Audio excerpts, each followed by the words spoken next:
अब आज के प्रेजेंटेशन के बाद क्या होगा कि आपको पता चलेगा कि किस तरीके से जो है हमको सीबीएसई के साथ कम्युनिकेशन करना चाहिए।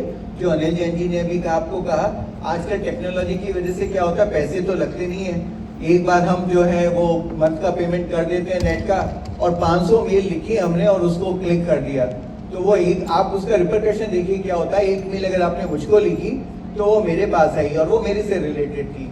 एक आपने चेयरमैन को लिखी, एक सेक्रेटरी को लिखी, एक डायरेक्टर एकेडमिक को लिखी, एक आरओ को लिखी, एक प्रधानमंत्री को लिखी, एक राष्ट्रपति को लिखी, एक मुख्यमंत्री को लिखी, वो सारी लौट के मेरे पास आएंगी। तो मेरे पास वो कितना वॉल्यूम होगा, तो मैं विज्ञान का विद्यार्थी हूँ और एक एक मिनट का हिसाब रखना जानता हूँ। तो मेरे लिए क्या प्रॉब्लम होगी कि मैं अगर उस पर केवल मार्क ही करूंगा अपने लोगों को, तो वो मार्किंग के लिए भी आप सोचिएगा कि मैं बहुत जल्दी भी करूंगा तो 10 मेल को मार्क करने के लिए मुझको 2-3 मिनट का समय लगेगा, और 2-3 मिनट का समय लगने पर जो मेरे मन में जो व्याधि उत्पन्न होगी कि यार ये जबरदस्ती ईमेल दोबारा आ रही है, वो ज्यादा मेरे को डिस्ट्रैक्ट करेगी। तो हमको ये पता चलेगा कि हमको कम्युनिकेशन किस आधार पर, किस जगह पर, किस चीज के लिए करना है। दूसरी चीज क्या होगी, पीछे वाले बटन, पीछे पर जो लॉगिन है एग्जामिनेशन का और जो सर्कुलर जहां पर हमको मिलते हैं वो चीजें पता चलेंगी, वो आप करते हैं, लेकिन फिर भी उनके बारे में हम यहाँ पर चर्चा करेंगे। इंपॉर्टेंट एरियाज जो एग्जामिनेशन के, एग्जामिनेशन कैसे होता है, एक कड़ी मिलकर जो है परीक्षा का आयोजन होता है, उसके बारे में आप लोगों को पूर्ण रूप से जो है पता चलेगा। उसके बाद हम 2 बोर्ड एग्जामिनेशन के ऊपर भी कुछ बात करेंगे और कुछ दूसरी बातों पर चर्चा करेंगे। नेक्स्ट प्लीज, आप केवल ध्यान मेरी तरफ रखिएगा। एक छोटा सा सीबीएसई से का स्ट्रक्चर हम लोगों ने बनाया हुआ है। ये इस बात के लिए है कि आपको यहाँ पर देखकर सारी बातें पता चलें। हमारे जो चीफ एग्जीक्यूटिव ऑफिसर होते हैं वो चेयरमैन होते हैं, लेकिन जो हमारे कंट्रोलिंग अथॉरिटी हैं वो हमारे सेक्रेटरी स्कूल एजुकेशन होते हैं, जो आजकल संजय कुमार जी हैं। तो लेकिन जो हमारा बोर्ड का एक विशेष जो स्ट्रक्चर है वो ये है कि हमारे चेयरमैन सब चीज़ों के चेयरमैन हैं, और इसीलिए हम सारे कामों को द्रुत गति से कर पाते हैं। हमने ये तय किया कि 2 एग्जामिनेशन हम करेंगे, तो हमको लगा कि नहीं, हमको ज़्यादा लोगों की ज़रूरत होगी, तो एक निर्णय ने केवल 6 रीजनल ऑफिस और 6 सब रीजनल ऑफिस खोल दिए। लेकिन अगर कहीं हमारे पास ये पूरा का पूरा सिस्टम सरकार की तरीके का होता, ऑटोनोमस ऑर्गेनाइजेशन ना होती, तो हमको उनको फाइनेंस में जाना होता, हमको कहीं कुछ और करना होता, उनके लिए वैकेंसी क्रिएट करने के लिए करना होता, और तब उसमें हमको समय लगता, तो वो हम बचा पाए। तो वो हमारे चीफ एग्जीक्यूटिव ऑफिसर हैं और हम देखते हैं। उसके बाद हमारे पास सेक्रेटरी होते हैं जो एडमिनिस्ट्रेशन देखते हैं, जो स्कॉलरशिप देखते हैं, जो एफिलिएशन देखते हैं, और उनके अंडर में ही एक एफिलिएशन डायरेक्टर भी है जो कि दोनों मिलकर साथ की काम जो है देखते हैं। पर्सनल रिलेशन जो है वो भी सेक्रेटरी के पास है, वो भी सेक्रेटरी उसको देखते हैं। फिर कंट्रोलर ऑफ एग्जामिनेशन होता है जिसके अंडर में हमारे पास एक रजिस्टर्ड ऑफिस अजमेर है जिसमें कि सारा रिकॉर्ड हमारा मौजूद है। और उसके बाद हमारे अभी तक 18 रीजनल ऑफिस थे, 6 नए रीजनल ऑफिस खुल चुके हैं, 4 एस्टेब्लिश हो गए हैं, एक अभी हमारा नेक्स्ट मंथ में हो जाएगा, और उसके बाद एक खुलना बचेगा, वो हम लोग लैंड परचेज कर रहे हैं, ऑफिस ले रहे हैं उनके लिए, तो वो जैसे भी होगा हो जाएगा। उसके बाद 3 सब रीजनल ऑफिस हमारे बनकर तैयार हो चुके हैं, और 3 भी हमारे जल्दी ही हम एस्टेब्लिश कर लेंगे। उसके बाद हमारे पास चीफ विजिलेंस ऑफिसर होते हैं जो कि विजिलेंस का काम देखते हैं। हमारी कार्य प्रणाली पर अगर आपको कुछ कहना है, कुछ करना है, तो आप उनको शिकायत कर सकते हैं। स्कूल की शिकायत भी किसी की अगर है तो वो उनको की जा सकती है, वो उसके अधिकारी हैं जो उसको चेक करें और वो देखकर उसको बताएं। इसके बाद हमारे पास डायरेक्टर एकेडमिक होते हैं जो सारा एकेडमिक वर्क देखते हैं, जो हमारा करिकुलम बनाना है, नई पॉलिसीज बनाना है, असेसमेंट के लिए हमको डिसाइड करना है, सैम्पल क्वेश्चन पेपर निकालने हैं, ये सारा काम जो है वो डायरेक्टर एकेडमिक का होता है। उसके बाद डायरेक्टर आईटी है, आईटी के लिए डायरेक्टर ट्रेनिंग है जो कि ट्रेनिंग का काम देखते हैं। उसके बाद हमारे पास डायरेक्टर सीटीटी है और मिसलेनियस एग्जामिनेशन है जो कि सीटीटी का एग्जाम को कंडक्ट करते हैं। उसके बाद हमारे पास डायरेक्टर रजिस्टर्ड ऑफिस अजमेर है और 5 रीजनल डायरेक्टर हैं जो कि मेरे अंडर में काम करते हैं। तो ये रीजनल ऑफिस में हमारे पास हैं। अब अगर आपको एग्जाम की कोई भी काम जो कि एग्जामिनेशन बायलॉज में दिया हुआ है which is hosted on the website, and there are many chapters starting from admission to declaration of result and thereafter also, अगर कोई भी चीज है तो सबसे पहले आपको उसको रीजनल ऑफिस को अपने भेजना चाहिए। हमारी जो कॉन्स्टिट्यूशन है उसमें क्या है कि मान लीजिए अगर 42 लाख बच्चे हैं और वो 42 लाख बच्चे अगर हमसे सीधा सा करस्पॉन्डेंस शुरू कर देते हैं तो हम कभी उस करस्पॉन्डेंस को ख़त्म नहीं कर पाएंगे, कभी भी एक भी रिक्वेस्ट जो है उसको एड्रेस नहीं कर पाएंगे।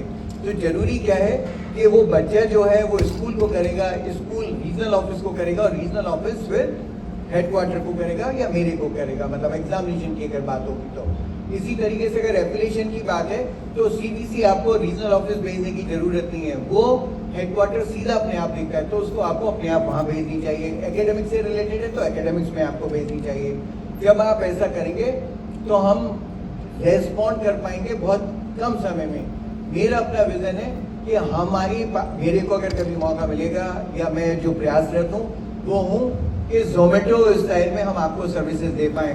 आपने कहा कि मैंने ये रिक्वेस्ट भेजी है, आपके मोबाइल पर आना शुरू हो जाए कि फाइल उठ गई है, फाइल प्रोसेस होनी शुरू हो गई है, फाइल इस व्यक्ति ने अप्रूव कर दी है, फाइल जो है चेयरमैन ने अप्रूव कर दिया और आपको रिप्लाई जा रहा है। ये भी मेरे पास टेक्नोलॉजी है, हम लोग इसको कर सकते हैं, लेकिन कब कर सकते हैं? जब हम सब लोग उस चीज़ को मानकर करेंगे। देखिए बैंक का सॉफ्टवेयर मेरे लिए बड़ा मोटिवेटिंग सॉफ्टवेयर है। कोई मैनेजर किसी भी लेवल का हो, कहीं से उठकर कहीं चला जाए दुनिया में, कंट्री में, वो उसी तरीके से काम करेगा जिस तरीके से वो मान लीजिए दिल्ली कनॉट प्लेस पर अगर बैठ के काम कर रहा है तो वो कहीं छत्तीसगढ़ के बहुत इंटीरियर विलेज में जाकर भी उस सॉफ्टवेयर की मदद से उसी एफिशिएंसी के साथ काम करेगा। तो we are working on that issue और प्रोबेबली 1 साल 1.5 साल के अंदर हम लोगों के पास वो चीज़ें मौजूद होंगी जिस तरीके से हम काम कर रहे हैं, जिसमें कि हम सारा का सारा वर्क उस पर कर पाएंगे। तो ये सारे हमारे अधिकारी हैं, इस तरीके से आप उनको भेजिएगा जिससे कि हम समय को बचा पाए। नेक्स्ट सीबीएसई की वेबसाइट है, आपने देखी है, इसको आगे ले जाते हैं। उसमें आपने देखा है परीक्षा संगम हमारा जो है, परीक्षा संगम में आपका लॉगिन भी है, रीजनल ऑफिसर के लिए भी है, मेरे लिए भी लॉगिन है। हम लोग सारी चीज़ें देख सकते हैं कि कितना किस तरीके का काम आप लोगों के द्वारा किया गया है। ये हमारी सीबीएसई का नया हेडक्वार्टर है। पहले हम लोगों का जो ऑफिस था वो प्रीत विहार में होता था। हम लोगों ने भी ये 5 लाख स्क्वायर फीट एरिया का एक बहुत बड़ा ऑफिस, इंटीग्रेटेड ऑफिस बनाया। पहले हमारा क्या हुआ कि हम लोग सब प्रीत विहार में बैठते थे, फिर ग्रो करना शुरू हुए तो हमारी नई बिल्डिंग राउज एवेन्यू में बनी। रीजनल ऑफिस हमारा जो था वो पटपड़गंज में बना, दूसरा फिर मंगोलपुरी में बना, फिर हमारा नोएडा में बना। इस तरीके से नए नए बने। लेकिन जो हेडक्वार्टर के लोग थे, जो मेन लोग थे, डायरेक्टर्स जो थे, वो लोग भी अलग अलग बैठना शुरू कर दिया था। सीटीटी हमारा एक जगह पर बैठता था, कंट्रोलर एक जगह पर, डायरेक्टर एकेडमिक दूसरी जगह पर, डायरेक्टर की दूसरी जगह पर। तो उन सबको कंबाइन कर ये नई बिल्डिंग हमने बनाई है और इंटीग्रेटेड ऑफिस है। हम सारे लोग वहाँ पर शिफ्ट हो चुके हैं और अब हम लोग यहीं से काम करते हैं। तो डाक ऐसा ना हो कि आप प्रीत विहार के एड्रेस से डालें। और अभी भी ऐसा होता है कि प्रीत विहार के एड्रेस पे हमारे पास बहुत सारी मेल आती हैं, जो मेल हैं वो डिलीवर होती हैं, जिनको फिर बाद में हमारे पास यहाँ पर शिफ्ट किया जाता है। जबकि हमने भी पोस्ट ऑफिस को कहा हुआ है, लेकिन वो क्या करते हैं, बैग दे देते हैं, क्योंकि हमारी गाड़ी वहाँ से रोज जाती है तो वो उसको फिर वहाँ शिफ्ट करते हैं। नेक्स्ट प्लीज, नेक्स्ट करते हैं। Now this is very important issue which I am going to explain to you, and this is pertaining to the correct data submission of any candidate. कोई भी बच्चा जब पैदा होता है घर में तो हमारे पास क्या होता है, मैं आपको एडमिशन प्रोसेस बता रहा हूँ सारा का सारा, कि जब कोई बच्चा हमारे घर में पैदा होता है तो उसको किसी एक घर के नाम से हम बुलाना शुरू कर देते हैं, चुनमुन, मुन्नू, जो भी हमने कहा उसको बोलना शुरू करते हैं। और उसको लीगल आइडेंटिटी कब मिलती है? लीगल आइडेंटिटी मिलती है तब जबकि हम उसका रजिस्ट्रार बर्थ और डेथ में उसका एक रजिस्ट्रेशन कर देते हैं और एक डेट ऑफ बर्थ सर्टिफिकेट उसको इशू होता है। तो उसको इशू होता है सर्टिफिकेट, तो उस समय पर उसको लिखा जाता है कि ऐसी संभावना होती है कि क्योंकि हम लोगों के यहाँ पर नामकरण संस्कार होता है और नामकरण संस्कार तक उसका कोई नाम नहीं होता, तो वो XX कर और son of Shrimati and Shri इतनी कर बर्थ टाइम इतना, बर्थ डेट इतना, वो एक सर्टिफिकेट आपको इशू हो जाता है। तो वो लीगल आइडेंटिटी बच्चे की आपको मिल जाती है। तो उस लीगल, अगर आप डेट ऑफ बर्थ सर्टिफिकेट को छोड़ दें तो उसके अलावा अगर बच्चे को कहते हैं तो उसकी कोई लीगल आइडेंटिटी नहीं है। लीगल आइडेंटिटी कब मिलती है? जब वो जो डेट ऑफ बर्थ सर्टिफिकेट बच्चे को इश्यू हो जाता है। तभी आप क्या करते हैं कि जब बच्चा आपके पास नर्सरी में या एंट्री क्लास में एडमिशन के लिए जाता है, तब आप उसको बोलते हैं कि आप डेट ऑफ बर्थ सर्टिफिकेट लेकर आइए, क्योंकि आप चाहते हैं कि हमारी कंट्री का वो सिटीजन जिसका रिकॉर्ड वहाँ पर किया गया, वो सारे के सारे डिटेल हमारे एग्जैक्टली एप्लीकेशन फॉर्म में आए। तो आपके एप्लीकेशन फॉर्म में क्या क्या चीज़ें होती हैं? बच्चे का नाम, मदर का नाम, फादर का नाम, डेट ऑफ बर्थ, एड्रेस, ये सारी चीज़ें हमारी वहाँ पर आती हैं, तो वो लीगल आइडेंटिटी बनती है। अब आपका उसका बच्चे का एडमिशन हो जाता है, तो एडमिशन होने के बाद आप क्या करेंगे? उसका बच्चे का एडमिशन फॉर्म और date of birth certificate physical form में जो आपने लिया है उसको उठाकर संभाल कर रख देंगे, अपने रिकॉर्ड में रख देंगे। और एक नया डॉक्यूमेंट शुरू करेंगे, 2 डॉक्यूमेंट। एक तो होगा हमारा स्कॉलर रजिस्टर, कि अगर मेरे स्कूल में आज 5 बच्चे एडमिशन के लिए आए, पहला एडमिशन के लिए आया फर्स्ट में, सेकंड एडमिशन के लिए आया थर्ड में, फिर फिफ्थ में, फिर 10th में, तो उनको उसी क्रम में सीरियल नंबर देते चले जाएंगे जो आपके एडमिशन का नंबर होगा। तो वो स्कॉलर नंबर हो गया। एक हो गया admission withdrawal register. Admission withdrawal register में क्या होगा कि आप बच्चे का बही खाता खोलेंगे, लिखेंगे XYZ सन ऑफ इतने, डॉटर ऑफ मदर इतने, जो भी है वो सारा लिखकर, डेट ऑफ बर्थ इतने, took admission in nursery class. फिर उसके बाद साल भर के बाद लिखेंगे पास class nursery, promoted to class KG, ठीक है, पास class KG, promoted to class first. That way आप उसका सारी एंट्री करते चले जाएंगे। और एक समय पर ऐसा होगा कि उसके फादर ट्रांसफर हो जाएंगे 5th में। तो जब फादर ट्रांसफर होंगे तब आप क्या करेंगे? क्योंकि उस जो रिकॉर्ड की कंटिन्यूटी है वो आपको दूसरे स्कूल के लिए भेजनी है, तो आप एक ट्रांसफर सर्टिफिकेट इशू करेंगे। उसमें एडमिशन विड्रॉल रजिस्टर से सारा डाटा उठाएंगे, वो आप उसमें भरेंगे फॉर्मेट में, उसको साइन करेंगे। एक कॉलम लिखेंगे कैरेक्टर के लिए, बच्चे के लिए, दूसरा लिखेंगे उसने क्यों स्कूल छोड़ा। अपने एडमिशन विड्रॉल रजिस्टर पर भी आप वो सारी एंट्री करेंगे, साइन करेंगे और बच्चे को दे देंगे। बच्चा दूसरी जगह पर जाएगा और सारा डाटा बच्चे का जो है वो वहाँ से ले लिया जाएगा और वो उस एडमिशन फॉर्म में जाएगा और फिर वहाँ पर भी इसी तरीके के 2 डॉक्यूमेंट चलेंगे। उसके बाद बच्चा 9th में आएगा, वहाँ रजिस्ट्रेशन होगा। फिर 10th में आएगा तो 9th का डाटा हम दिखाएंगे और वो 10th में उसको करेक्ट करेंगे। फिर 11th में हम उसको रजिस्ट्रेशन करते हैं और डाटा दिखाते हैं। उसके बाद 12th में भी इसी तरीके से होगा। फिर डॉक्यूमेंट हम उसका रिलीज कर देंगे। अगर मैं आपको बताता हूँ, अगर जब ये पूरा प्रोसेस होता है, जितनी बार हम आपको कहते हैं कि नहीं आप डाटा वेरीफाई कीजिए, तो 9 से लेकर अगर जाएंगे और 12 तक तो 20 बार आप लोगों को कहा जाता है कि आप डाटा चेक कर लीजिएगा। अब उसके बाद अगर मेरे पास रिजल्ट निकलने के साथ ही बहुत सारी रिक्वेस्ट आती है कि नहीं डाटा गलत है, तो डाटा गलत संयम भारद्वाज ने तो किया नहीं, CBSE ने नहीं किया। कि डाटा गलत कहाँ से हुआ? ये डाटा गलत हुआ या तो स्कूल की वजह से, या स्कूल अंडर प्रेशर है कि नहीं जी हमारे यहाँ बच्चे का नाम चेंज कर दो या करेक्ट कर दो या दूसरे काम कर दो। तो मेरा कहना ये कि आपको उस प्रेशर में नहीं आना चाहिए। ये डाटा की जो कंटिन्यूटी है करेक्शन की, इसको देखना चाहिए कि ये करेक्ट डाटा चले और इस काम को किसी दूसरे पे बिल्कुल नहीं छोड़ना चाहिए। एक बच्चे अगर आपके, मैं कहता हूँ साल में अगर 100 बच्चों ने आपने एडमिशन लिया और आपने 5-5 मिनट लगाकर उसको करेक्ट कर करेक्ट एंट्री करी, तो वो आप हमेशा के लिए जो है बच्चे को सेव कर पाएंगे और देख पाएंगे। अभी एक लेडी मेरे पास आई, शी वॉज 32 ईयर्स ओल्ड और she was from the Oman. She is an Indian lady. तो वो मैरिज करने जा रही थी किसी जर्मन व्यक्ति से। उनकी जो नाम में केवल एक लेटर जो है वो नहीं आया, हम जो है स्कूल ने नहीं दिया, और वो 32 साल की हो भी गई। अब जब वो डॉक्यूमेंट के लिए जाती हैं तो वो डॉक्यूमेंट के जाने के लिए उनको 6 महीने लगे अमेरिकन वो जर्मन एम्बेसी में जाकर उसको सबको प्रोसेस करने में, और 6 महीने के बाद उसको रिजेक्ट कर दिया गया।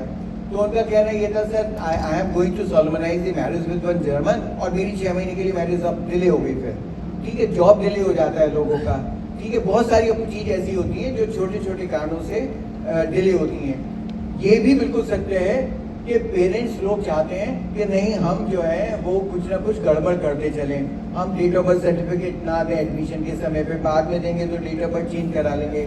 आपका प्रयास ये होना चाहिए कि नहीं, हम तो एडमिशन लेना हो लो, मत लेना हो मत लो, ठीक है, लेकिन आपका जो रिकॉर्ड है वो हमको पूरा का पूरा चाहिए। हम जब करेक्ट रिकॉर्ड के साथ ही जाएंगे, और जब स्कूल से बच्चा मतलब स्कूल को रिक्वेस्ट करे कि नहीं आप करें, तो आपको उसको डांटना भी चाहिए और कहना चाहिए कि नहीं तुम क्यों गलत कर रहे हो, इस तरीके से। तो ये जो हमारा है पार्ट, ये बिल्कुल जो है मुझे दे दीजिए, आप बैठिए।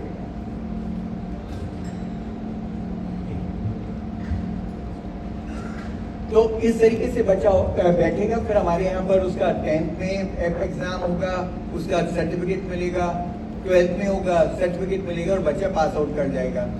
तो आप देखिएगा हम लोगों ने एडमिट कार्ड में भी आपसे अंडरटेकिंग लेनी शुरू की कि डाटा सही है। हम जो ये मार्कशीट और सर्टिफिकेट देते हैं उसके बैक साइड में भी हम कहते हैं कि आपका डाटा सही है, सही नहीं है। हम जब एडमिट कार्ड इशू करते हैं, जब LOC करते हैं या रजिस्ट्रेशन करते हैं तब भी करते हैं। लास्ट ईयर मैं आपको बताता हूँ इसमें एक और प्रॉब्लम आती है कि जब बहुत ज़्यादा चेंजेस होते हैं तो हमारा वर्क जो है वो सारा सफ़र करने लगता है। हमारा डाटा को हमको अपने को सिंक्रोनाइज करना पड़ता है, वो डाटा सिंक्रोनाइज नहीं हो पाता हमारा, उसमें कभी गलती हो सकती है या डिले हो सकती है, क्योंकि वो रीजनल ऑफिस में होता है, स्कूल में होता है और हेडक्वार्टर पर होता है, तो उन सबको हमको देखना पड़ता है। तो ये विशेष बात आप ध्यान रखिएगा कि जब एडमिशन हो तो सही तरीके से हो और डाटा हमारा सही चलना चाहिए। ट्रांसफ़र सर्टिफिकेट के लिए मैंने आपको बताया कि सही डाटा ट्रांसफ़र होना चाहिए। रजिस्ट्रेशन में भी हमको यही ध्यान रखना चाहिए कि लगातार आप देखें कि डाटा हमारा सही एंटर हो। हम क्या कर रहे हैं, हम लोगों ने आप लोगों से कहा कि पहले हम लोग आपको कार्ड इशू करते थे, अभी हम कार्ड इशू ना कर आपसे क्या कहते हैं कि जब ये रजिस्ट्रेशन कंप्लीट होता है तो आप रजिस्ट्रेशन कार्ड डाउनलोड कर लीजिए। वो एक A4 साइज पर 2 रजिस्ट्रेशन कार्ड हमारे डाउनलोड होते हैं, उसमें भी अंडरटेकिंग है कि मैंने देख लिया तो सारे डिटेल्स सही हैं, बच्चे ने जो सब्जेक्ट ऑफर किए हैं वो सही है, तो उसका फ़ायदा क्या होगा कि वो फ्यूचर में जो एग्जामिनेशन की प्रिपरेशन होगी हम लोगों की तरफ से, आप लोगों की तरफ से, वो ठीक होती चली जाएगी। लेकिन अब की बार हम लोग एक काम और कर रहे हैं इसमें कि जैसे ही आप अपना डाटा सबमिट करते हैं रजिस्ट्रेशन का, तब हम आप लोगों से कहेंगे एक डाटा वेरिफिकेशन स्लिप डाउनलोड कर लीजिएगा, उसमें पेरेंट के सिग्नेचर, ये सिग्नेचर वो सब आएंगे। वो जब डाउनलोड करेंगे आप पेरेंट्स को दोबारा भेज दीजिएगा कि ये है और उनको लेकर अपने पास रिकॉर्ड में रख लीजिएगा। और उसके बाद जब वो सब काम खत्म हो जाएगा, अगर कहीं गलती होगी तो एक विंडो 5-7 दिन की हम आपको देंगे कि उसको करेक्ट कर लीजिएगा। ये काम हम अपनी बार करें। एक तीसरा काम इसमें हम करें कि लास्ट डेट तक अगर आपको पता चल जाता है कि हमने कुछ करेक्शन करना है तो अपनी बार हम उसको ब्लॉक भी कर देंगे, हम आपको परमिट करेंगे कि आप करेक्शन उसमें कर सकते हैं। मान लीजिए कैसे कर सकते हैं कि संयम भारद्वाज में ऐसे एन की जगह आपने एम लिख दिया और आपको पता चला तो आप कर दीजिएगा इसको, ठीक है। लेकिन अगर आपने 5 से रजिस्ट्रेशन में नहीं होगा वो, लेकिन अगर आपने कहीं कोई इस तरीके की गलती है कि एक बच्चा आप पढ़ाते छूट गया तो आपको रजिस्ट्रेशन फी तब देनी पड़ेगी, अदरवाइज कोई पेमेंट आपको रजिस्ट्रेशन के समय पर नहीं करना होगा। तो क्या होगा कि अगर आपने LOC सबमिट कर दी है, लास्ट डेट नहीं निकली है, तब भी हम आपको करेक्शन करने का मौका देंगे। उसके बाद आप लोग रजिस्ट्रेशन जो डाटा वेरिफिकेशन स्लिप है वो डाउनलोड करेंगे, फिर भी कोई गलती है तब हम आपको 4-5 दिन की, 6 दिन की एक विंडो देंगे और उसमें आप डाटा करेक्ट करने के लिए पात्र होंगे, आपको परमिट किया जाएगा। यही चीज जो हमारी है अब की बात हम LOC में भी करेंगे। आप LOC में डाटा भरते समय जरूर चेक कर लीजिए बच्चे के डिटेल्स और उसने जो सब्जेक्ट ऑफर किए हैं। ऐसा ना हो कि बाद में आप कह रहे हैं हिंदी ये नहीं, हिंदी भी चाहिए, मैथ्स स्टैंडर्ड नहीं, मैथ्स बेसिक चाहिए, कोई चेंज नहीं होगा। हिंदी वो इंग्लिश कम्युनिकेटिव नहीं, इंग्लिश लैंग्वेज एंड लिटरेचर चाहिए। और अब तो होने लगा कि लोग फिजिक्स से कहते हैं फिजिकल एजुकेशन कर दो, मैथ्स से कहते हैं बायोलॉजी कर दो। तो इतनी बड़ी गलती कभी नहीं हो सकती, वो केवल तभी हो सकती है कि जबकि आप लोगों ने डमी कैंडिडेट बैठा रखे हो, क्योंकि वो स्कूल तो आ नहीं रहा, आपने कुछ भी सब्जेक्ट भर दिए, जब बच्चे के हाथ में एडमिट कार्ड दिया तब आप कह रहे हैं आप उसको चेंज करिए। ये इस बात को इंडिकेट करेगा और हम लोग नोट करते हैं कि जहाँ से जब हमारे पास कंप्लेंट आती है कि नहीं मुझे फिजिक्स नहीं फिजिकल एजुकेशन है मेरा, तो हम मानते हैं कि ये स्कूल जो है अनफेयर मीन्स प्रैक्टिसेस में इन्वॉल्व है, हम उसको नोट करके रखते हैं, आप ध्यान रखिएगा। And then we are liable to take the action against the school. कि हम नहीं कर रहे, उसमें बच्चे की भी प्रॉब्लम होगी और आप लोगों को भी प्रॉब्लम होगी। आप समझ लीजिएगा ये क्यों नहीं किया जा सकता। मैं आपको बताऊं कि जितने क्वेश्चन पेपर अगर हम प्रिंट कराते हैं, आप उसका कभी वॉल्यूम निकालिएगा, जो मैंने आपसे कहा 2.75 crore multiplied by 35 divided by 500, इतने रीम पेपर जो है हम उसको यूज करते हैं। जब हम उसको भरेंगे ना सारे क्वेश्चन पेपर को जो हम डिलीवर करते हैं कंट्री में, प्रोबेबली ऐसे 10 हॉल हमारे भर जाएंगे, ठीक है। अब उसमें जो हमको ये सब सप्लाई करना होता है हम बहुत ही साइंटिफिक मैनर में करते हैं कि जितनी हमारी रिक्वायरमेंट है उतने हमारे क्वेश्चन पेपर जाएँ, उतनी हमारी आंसर शीट वहाँ पर मौजूद हो। जब आप हमसे लास्ट मोमेंट पे कहेंगे तब आपको ये भी पता है कि पूरी कंट्री में अब एक सेट नहीं लगता, बहुत सारे सेट लगते हैं, तो मुझको भी नहीं पता होता कि ये कौन सा सेट कहाँ पर लगेगा। तो मैं उस सेफ्टी सिक्योरिटी मेजर को क्यों ब्रेक करूँगा? मैं बिल्कुल भी नहीं करूँगा। मैं I am not going to take any risk. जिसने गलती की है वो उसको भुगतेगा, ठीक है। तो आप लोगों की जिम्मेदारी है कि सब्जेक्ट सिलेक्शन बिल्कुल सही ढंग से होना चाहिए और सही रूप में आना चाहिए। तो आपको वही सुविधाएं जो कि हम लोगों ने रजिस्ट्रेशन में दी हैं, वो सुविधाएं हम आपको LOC सबमिशन में भी दे रहे हैं, जिससे कि डाटा हमारा करेक्ट हो बिल्कुल 100%। लेकिन अगर उसके बाद नहीं होगा तो फिर हम फाइन भी इम्पोज करेंगे, परमिट भी नहीं करेंगे, वो बहुत सारी बातें हमारी फिर उस पर आएंगी। तो आपको ये जरूर ध्यान रख लेना है कि ये सब काम बिल्कुल नहीं होने चाहिए, डाटा करेक्ट भरना चाहिए। स्पोर्ट्स स्टूडेंट्स के लिए अब आप देखिएगा, स्पोर्ट्स स्टूडेंट्स में हमारी अब की बार पॉलिसी चेंज होगी। पहले हमारी पॉलिसी क्या थी कि एक बच्चे का कैंप लगा हुआ है, उसके एग्जाम हमारे कोइंसाइड कर रहे हैं, तो जब एग्जाम कोइंसाइड कर रहे हैं तो हम उसके एग्जाम को चेंज कर देते थे कि एग्जाम के बाद करेंगे। सही बोल रहा हूँ या नहीं बोल रहा हूँ? बताइएगा, सही बोल रहा हूँ या नहीं बोल रहा हूँ? मैं दोबारा बोलता हूँ अपने स्टेटमेंट कि बच्चे का एक कैंप है स्पोर्ट्स के लिए, उसको इंटरनेशनल स्पोर्ट्स में जाना है, ठीक है, तो उसका कोइंसाइड कर रहा है वो कैंप एग्जाम से, तो हम कहते हैं कि ठीक है तुम्हारा बाद में कर देंगे। तो हाथ खड़ा कीजिए कितने लोग कहते हैं कि मैं सही बोल रहा हूँ? अच्छा, कितने लोग बोलते हैं कि मैं गलत बोल रहा हूँ? देखिए, ये है प्रिंसिपलशिप, ये है प्रिंसिपलशिप। एक क्वेश्चन की शुरुआत हुई, वो क्वेश्चन आप लोगों को नहीं पता। आप मेरे इन वर्ड्स को ध्यान रखिएगा, जो मैं बोल रहा हूँ मैं आपको यहाँ पर आज सचेत करने के लिए आया हूँ।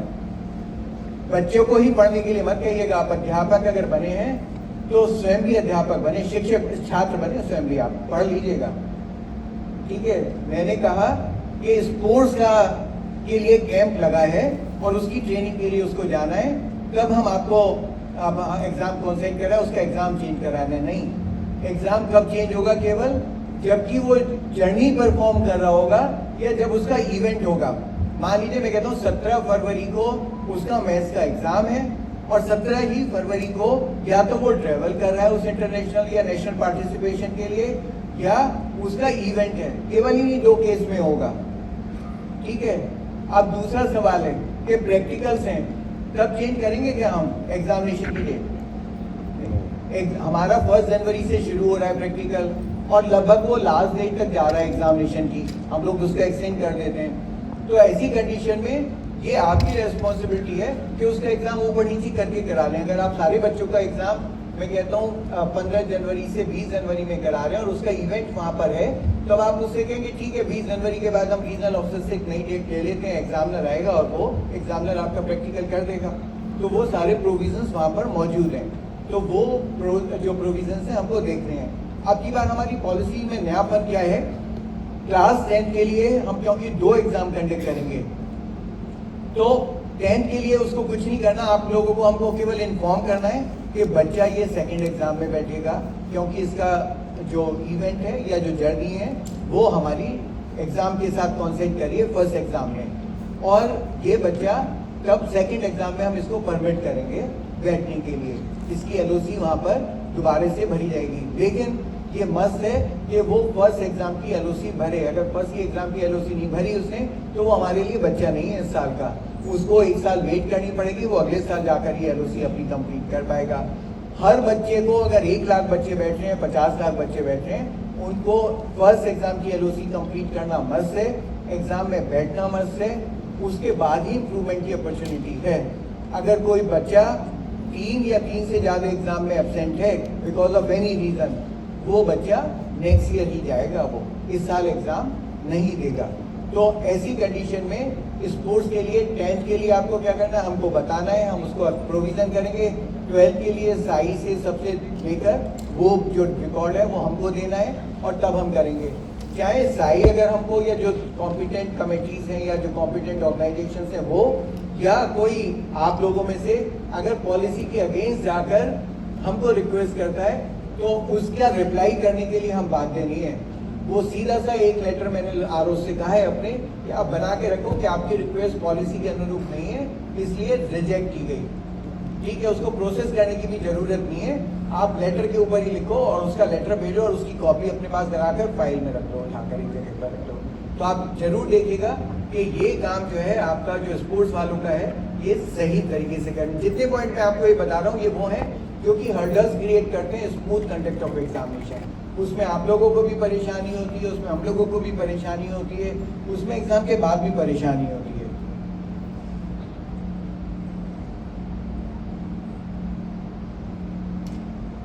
अब प्रिकॉशंस में रिपोर्टिंग अटेंडेंस बहुत इंपॉर्टेंट सब्जेक्ट है ये, और ये इतना इंपॉर्टेंट सब्जेक्ट है कि अगर आप इसको मान लें कि नहीं हमको ये रूल इम्प्लीमेंट कराना है तो जो डमी कल्चर है वो अपने आप खत्म हो जाएगी। ठीक है, आप लोगों को बच्चों के साथ सहानुभूति किस चीज के लिए रखनी है। जब नेशनल चाइल्ड राइट कमीशन या स्टेट चाइल्ड राइट कमीशन मुझको कहता है कि बच्चा स्कूल नहीं जा पाया, उसके अटेंडेंस शॉर्ट है और उसके अधिकारों का हनन हो रहा है क्योंकि आप उसको एग्जाम में नहीं बैठने दे रहे, तो मैं उनको सीधा सा लिखकर बोलता हूँ कि उसके अधिकारों का हनन परीक्षा में ना बैठने के लिए नहीं है। अधिकारों का हनन तब होता जब हम उसको कहते कि नहीं हम तो इसको क्लास में नहीं बैठने दे रहे। हमने उसको क्लास में बैठने के लिए आग्रह किया, उसको फोर्स किया, वो नहीं बैठा तो वो परीक्षा में नहीं बैठ सकता हमारे लिए। ये हमारे लिए बहुत जरूरी है। हमको चाहे कोई कोर्ट हो, कोई कमीशन हो, कुछ हो, उसको सही बात बतानी पड़ेगी, उससे डरने की जरूरत नहीं है। वो मेरे आरोप भी कई बार कहते हैं कि नहीं सर कोर्ट का आदेश है ऐसा कर दो, तो मैंने कहा कोर्ट का आदेश है ऐसा कर दो, ये कहीं बाध्यता मेरे पास नहीं है। मैं उनको अपनी बात बताऊंगा कि अगर आप लोग ये कहते हैं कि मैं ये कर दूं तो गलत होगा। अभी का एक मैं एग्जाम्पल आपको देता हूँ कि अब की बार हम लोगों ने कुछ बच्चों को मोबाइल के साथ पकड़ा, हमने उनको सबको 3 साल के लिए डिबार कर दिया। एक बच्चा कोर्ट चला गया भोपाल में, तो हाई कोर्ट में क्या फादर वकील थे, पैसे लगने नहीं थे, तो उन्होंने जाके कहा था बच्चा मोबाइल तो ले गया था लेकिन बंद था। तो मैंने अपने रिप्लाई में लिखवाया कि माय लॉर्ड अगर ये बच्चे को परमिट किया जाता है कि अगले साल इसको प्रमोट कर दिया जाए या इसका रिजल्ट निकाल दिया जाए, तो we may also be allowed to carry the revolver without any bullet to the airport. इसका क्या हुआ कि कोर्ट ने कहा कुछ भी है, आपको मना किया गया था, आपके एडमिट कार्ड पे लिखा था, सब कुछ है, वो बंद भी आप क्यों ले गए? उन्होंने उसको माना। एक कोर्ट ने दूसरे ने हमको कह दिया नहीं निकाल दो, हम उसके लिए अपील कर रहे हैं, और वो भी इसीलिए कि उस रीजनल ऑफिसर ने मेरी इस बात को जो है वहाँ या एडवोकेट ने उस बात को वहाँ पर प्रेजेंट नहीं किया। तो हमको ये कहना पड़ेगा, बताना पड़ेगा कि सत्यता क्या है कि अगर बच्चा एक मोबाइल ले जाता है और एक फोटो खींचकर वो ट्विटर पर डाल देता है तो हमारे लिए तो गया बेकार हो गया वो, तो एक बच्चा सारे लोगों को परेशान कर रहा है वो। तो हमको ये बातें सब चीज़ें बतानी पड़ेगी। तो अटेंडेंस की जहाँ तक बात है आपको बहुत बहुत स्ट्रिक्ट होना पड़ेगा कि नहीं आप लोग करिएगा। मेरे को एक चीज़ बहुत अजीब महसूस होती है कि पहले प्रधानाचार्य लिखकर भेजते हैं कि बच्चा जो है उसकी अटेंडेंस शॉर्ट थी और वो नहीं बैठ सकता। तो मैंने पूछा कितनी थी, वो लिखकर आती है, आप लोग देखते हैं परफॉर्मा, तो उसमें लिखकर आता 12% थी। उसके बाद 5 दिन के बाद भेजती है पूरी हो गई है, इसको परमिट कर दिया जाए। तो ये भी मान लीजिएगा कि अगर बच्चे ने आपकी फीस नहीं दी है और बच्चे ने को आपने रोका किसी वजह से, तो उसको तो मैं परमिट कर दूंगा तब बैठने के लिए। आपकी फीस का सरोकार जो है वो बोर्ड के एग्जाम्स के साथ नहीं है। अगर वो नहीं देता फीस आपको, तो आपको फीस नहीं दी तो आप उससे फीस लीजिए, अगर उसने अटेंडेंस पूरी नहीं कीजिए तो उसको रोकिएगा आप परीक्षा में बैठने के लिए। और आप लोग मेरे रिप्रेजेंटेटिव हैं, मेरे को आप सही बताएंगे। अगर आपने मुझको सही नहीं बताया तो फिर परीक्षा सही नहीं हो सकती। वो बच्चा जो लगातार स्कूल आता है, जिसको आप फुल अटेंडेंस का अवार्ड देते हैं, वो बच्चा जो 5 दिन आता है और आप लोगों को प्रॉब्लम क्रिएट करता है, वो बच्चा दोनों को हम एट पार नहीं लेकर आ सकते।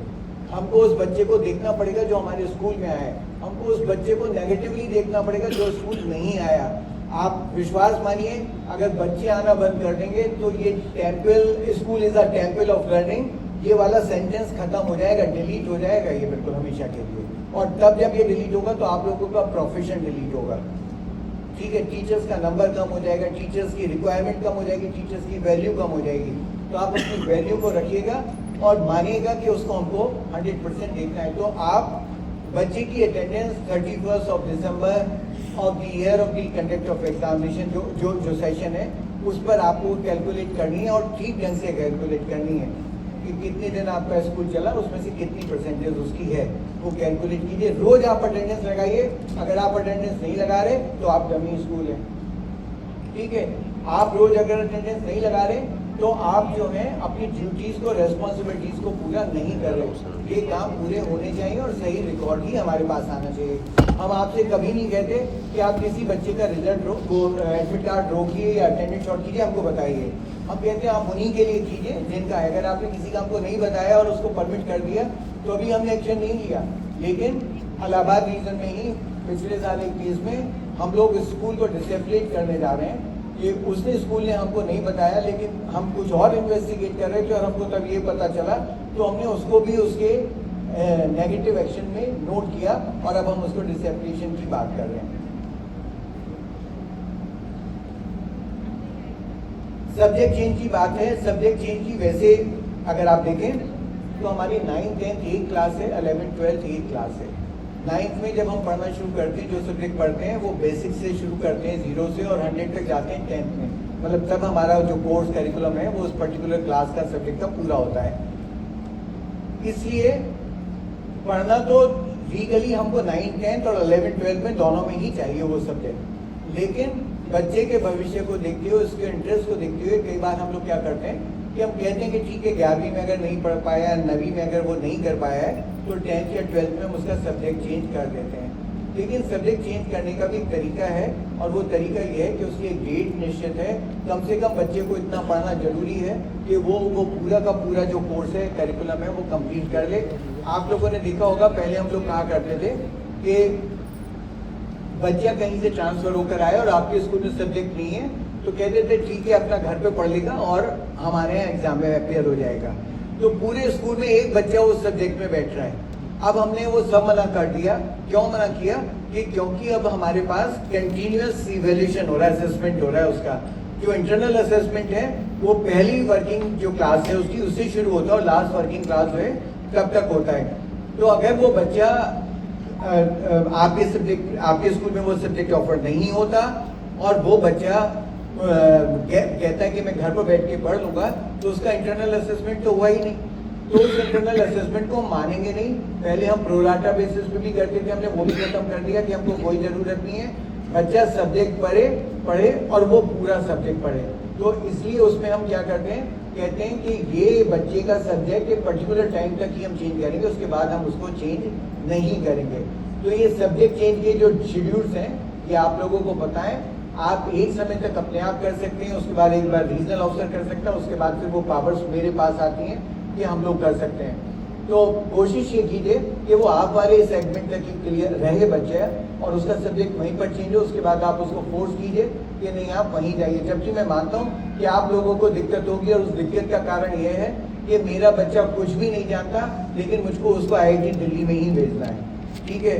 मेरा बच्चा बायोलॉजी का भी नहीं जानता लेकिन मुझको उसको एम्स दिल्ली में ही एडमिशन दिलाना है। तो ये साइको जो है लोगों की या पेरेंट्स की, इसको हमको चेंज करना पड़ेगा। एजुकेशन को CBSE को ज्वाइन करने के बाद 2000 से लेकर और आज तक लगभग 16 घंटे रोज काम किया है, जिसमें सैटरडे संडे इंक्लूडेड है, छुट्टियाँ इंक्लूडेड हैं।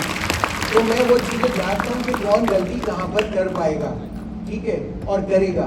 तो इसलिए मैं बहुत सारी बार आपको यहाँ पर कहकर चला जाता हूँ बिना कुछ बताए हुए इस तरीके की मीटिंग्स में, और उसके बाद बाहर से जाकर मैं फिर आपको वॉच करना शुरू करता हूँ क्या हो रहा है क्या नहीं हो रहा है, ठीक है।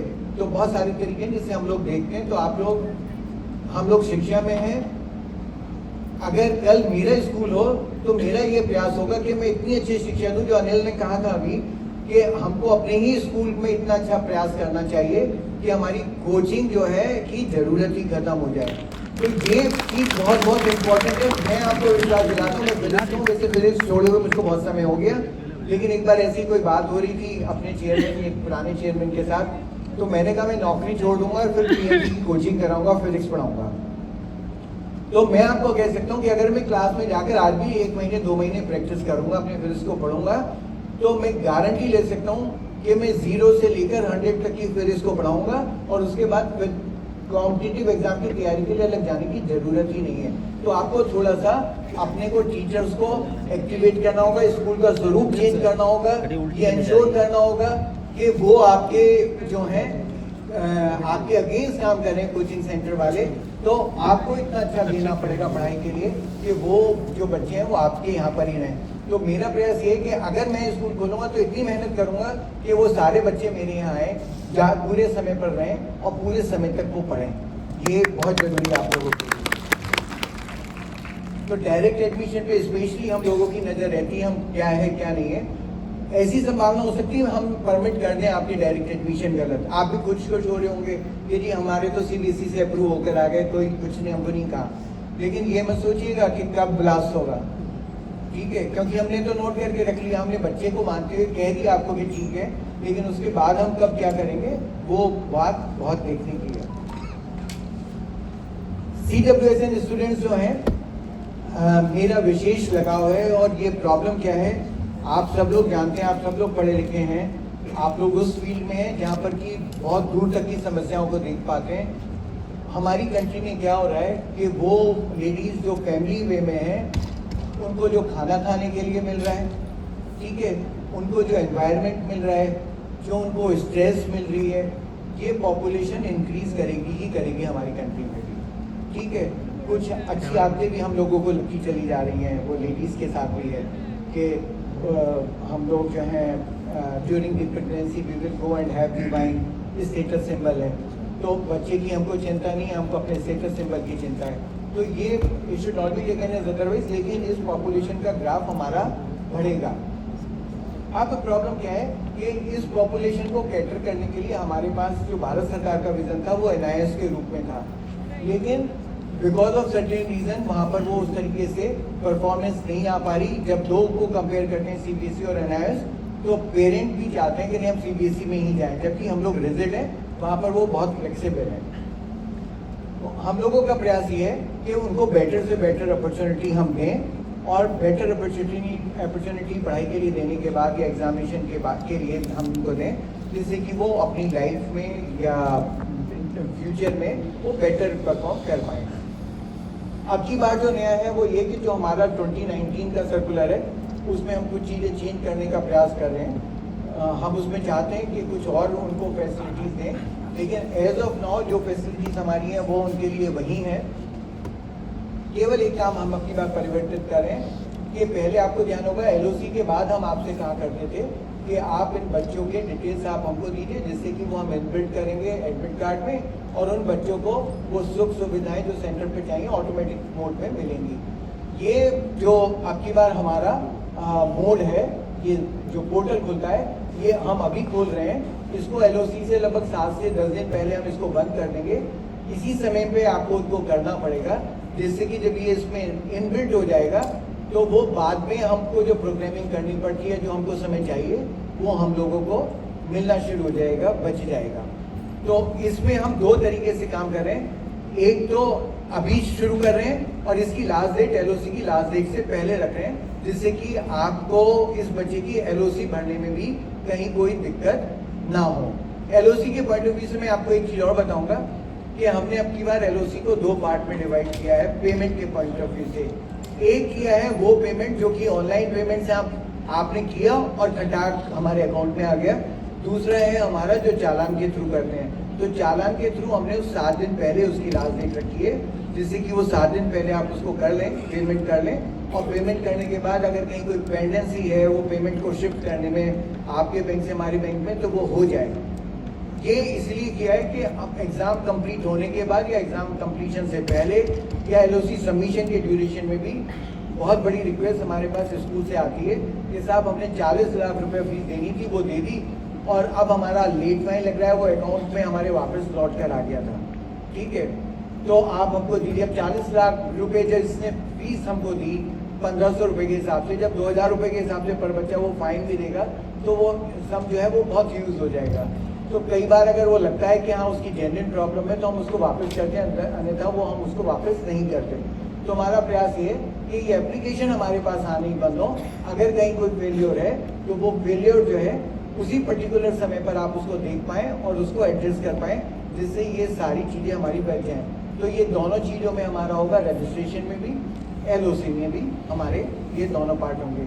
तो CWSN के बारे में मेरा आपसे कहना ये है, आप अपने CWSN बच्चों के सारे रिकॉर्ड को लेके रख लीजिएगा, उसको साइट पर अपलोड कीजिएगा जब अभी ये हमारा पोर्टल शुरू होगा, जिससे कि आप इन बच्चों की LOC भी उसी ड्यूरेशन में भर पाएँ जिसमें बाकी नॉर्मल बच्चों की LOC कंप्लीट की जानी है।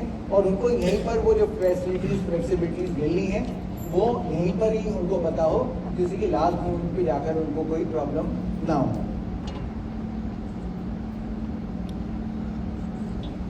एडमिट कार्ड इशू करने पर मैंने आपको फिर बताया कि आप लोगों को खुद एक बार चेक करवा लेना चाहिए कि भाई ये एडमिट कार्ड है बच्चों का, क्लास टीचर्स उनकी स्पेलिंग देख लें, सब्जेक्ट ऑफर, ये सारी चीज़ें देख लें वो, जिससे कि कहीं कोई प्रॉब्लम है तो उसको एड्रेस किया जा सके।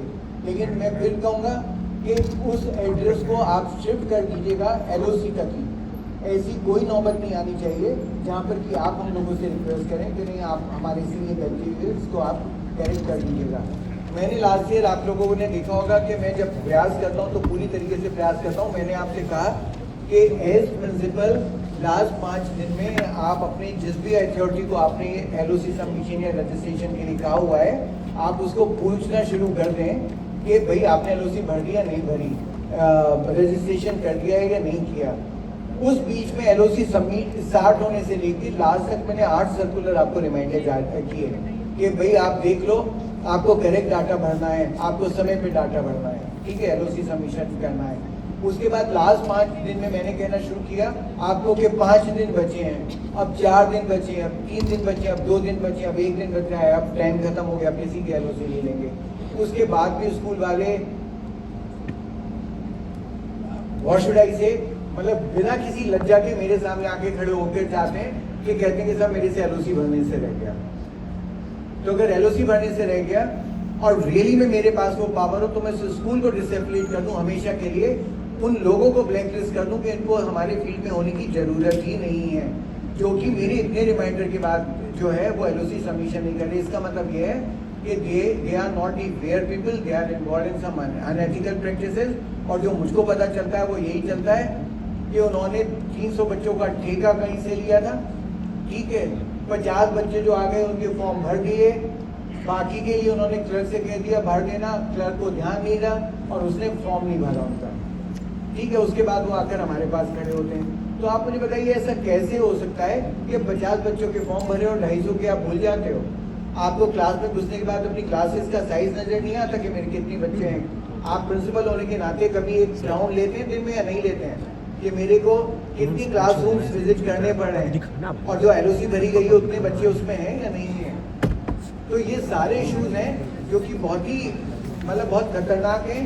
ये आप लोगों को तो है ही है, हम लोगों की भी इमेज पर एक डॉट लगाते हैं और उस डॉट के लिए मैं बिल्कुल भी अपने लिए तैयार नहीं होता हूँ कि मेरी इमेज पर एक डॉट आए किसी तरीके का।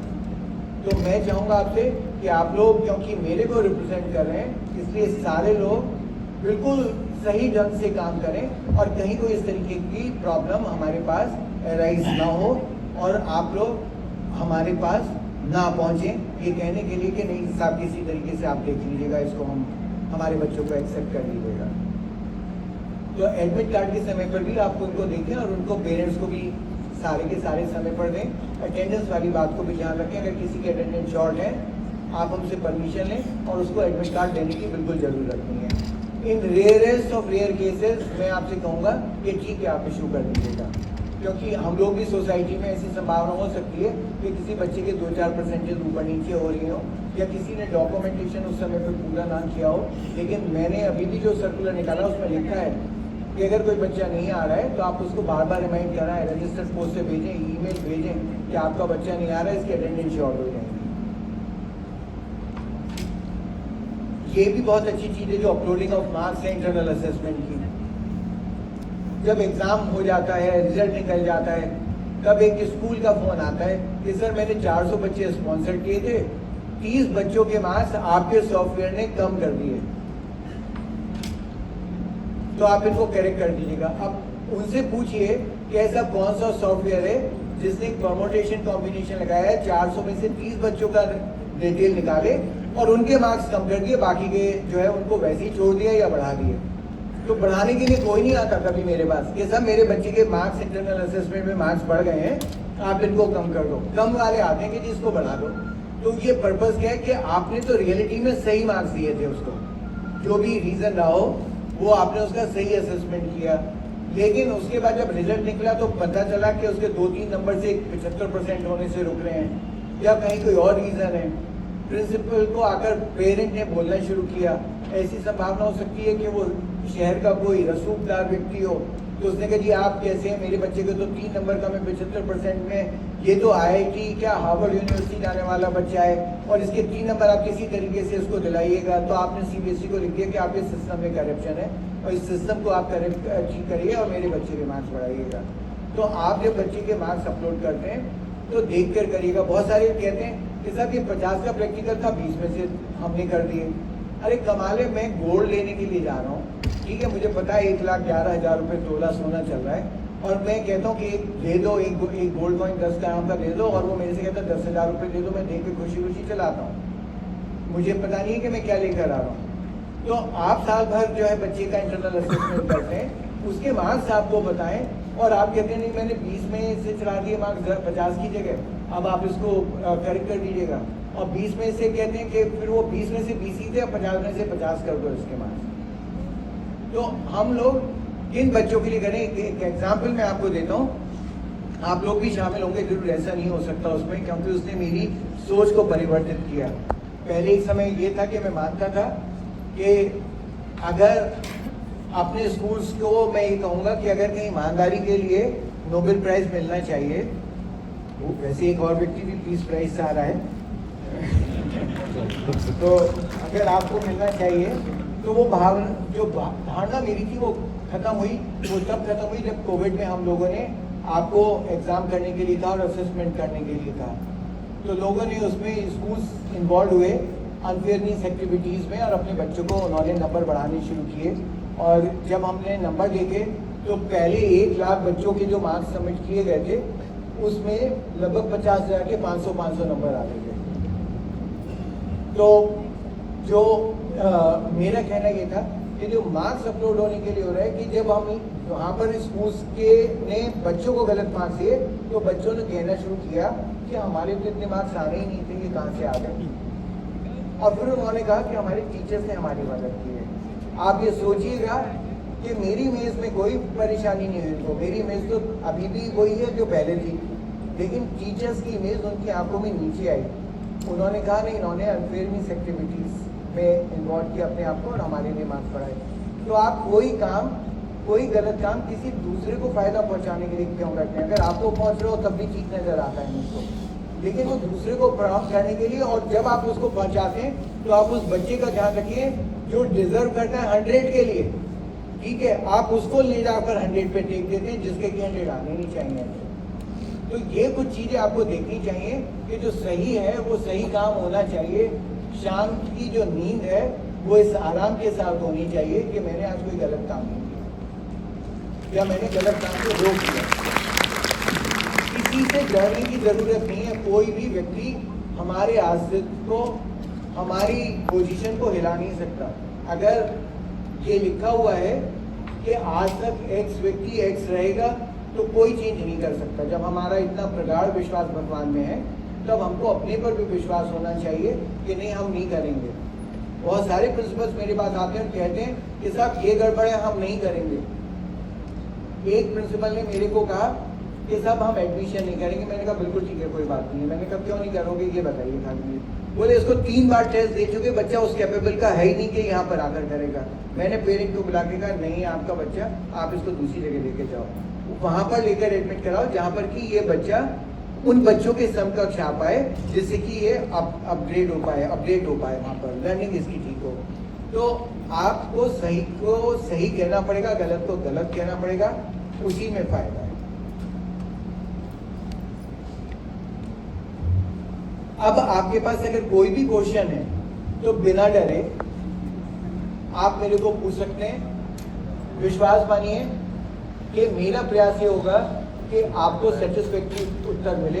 केवल ऐसा हो सकता है कि वो क्वेश्चन जो आप पूछेंगे वो 1 नंबर का हो, लेकिन मैं जवाब 5 नंबर का दूं उसमें। उसका पर्पस केवल ये है कि मैं उसके पीछे की थ्योरी आपको एक्सप्लेन करूंगा।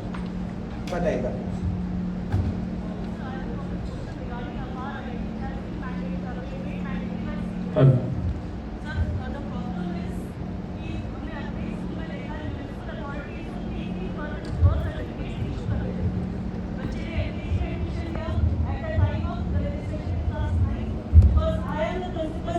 अकेले खुद देखती हूँ एलओसी को।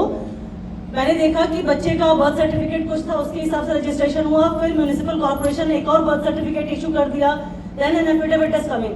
Now the APAAR ID sir, almost 21 students in 10th and 12th are there in my school, जिनका कि बर्थ सर्टिफिकेट का डेटा और आधार का डेटा वेरी कर रहा है, and APAAR ID is not being created. What has to be done in that case sir? So really very good question. I missed it, so I started telling you about the अपार ID. देखिए अभी क्या है कि अपार ID जो है ना, गवर्नमेंट ऑफ इंडिया का इनिशिएटिव है, बहुत बड़ा वर्क उसके ऊपर चल रहा है। आधार के साथ और पैन के साथ उसको लिंक करने की बात है। कुछ स्टेट में भी ये प्रॉब्लम हमारे साथ आ रही है। हम लोगों ने क्या किया, मेरे पास मेरे मोबाइल में एक एक्सेल शीट बनकर आई है कल रात को। वो एक्सेल शीट जो आप लोगों की प्रॉब्लम है उनको हम लोगों ने इन्वाइट किया है। मैंने अपने सब आरओ से कहा था, जो मेल्स मेरे पास आई थी उनको मैंने अपने ऑफिस को बोल के कंपाइल कराया है। और हम लोग क्या कर रहे हैं उसमें, हम लोग आप लोगों से कह रहे हैं कि जितनों का है वो डाटा आप जितनों का क्लियर होता जा रहा है आप करते चलिए। बाकी जो इश्यूज हमारे पास आए हैं वो मेनली 3-4 तरीके के आए हैं। एक तो क्या है कि वही डाटा मैच नहीं कर रहा है उनका, ठीक है। एक 16 ईयर से कम के बच्चे के होने पर प्रॉब्लम आ रही है। एक आ रही है कि कुछ स्टेट जैसे वेस्ट बंगाल है, वहाँ पर उन्होंने यूडाइस प्लस जो है वो अभी इम्प्लीमेंट ही नहीं हुआ। तो इस तरीके के कुछ इश्यूज हैं।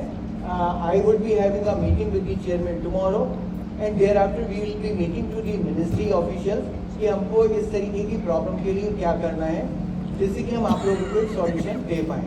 लेकिन अभी वो सॉल्यूशन डिसाइड नहीं हुआ, क्योंकि अभी हम लोगों ने केवल उनको कंपाइल किया है। तो जैसे ही हम करेंगे, एक FAQ की फॉर्म में हम आपको ऑर्डर इशू करेंगे। वेस्ट बंगाल के लिए हम लोगों ने कुछ बातें तय की हैं, लेकिन वो बाकी के लिए भी हम तय करके आपको बताएंगे। केवल मेरे आपसे विनम्र निवेदन ये होगा, आप कोशिश कीजिए कि डाटा अपना कंप्लीट करके रखें जितने ज़्यादा से ज़्यादा हो सकता है, ठीक है। जिससे कि अगर हमारी तरफ से निर्णय लेने में कोई 1-8 दिन का समय लगे तो उतने में उस काम को आप अपना पूरा कर पाएँ, ठीक है। ये अभी हमारी तरफ से जो प्रॉब्लम है, आप लोगों की तरफ से वो प्रॉब्लम हमारे पास है, केवल उस पर आपको निर्णय करना है हम किस तरीके से आपको रिलैक्सेशन दे सकते हैं या सॉल्यूशन दे सकते हैं। तो दोनों पर हम काम करेंगे, लेकिन ये जरूर है हम ये चाहेंगे कि मैक्सिमम बच्चों की अपार आईडी हमारे पास हो। फ्यूचर में वो जो है वो एडमिट कार्ड के ऊपर भी आएगी, वो डॉक्यूमेंट के ऊपर भी आएगी, तो वो सारी की सारी चीज़ें हमको वहाँ पर वो उसके लिए मदद करेगी।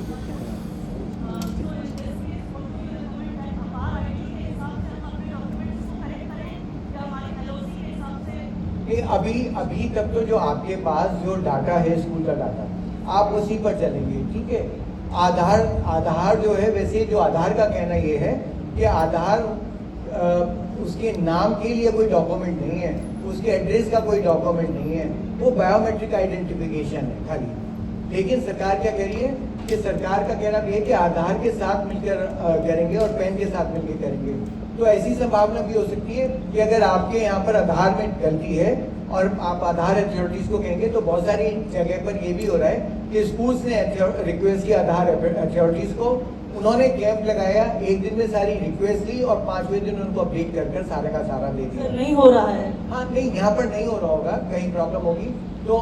लेकिन जो मेरा कहना ये है, ये गवर्नमेंट के ऑर्डर है, हमको इम्प्लीमेंट करना है। जो प्रॉब्लम आ रही है हमको उसका सॉल्यूशन केवल प्रोवाइड करना है। We are working on that solution and then soon we will come to know what would be the solution, we will communicate it and share it.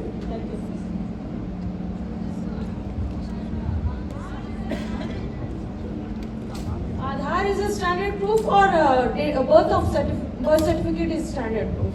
Which would be the standard proof?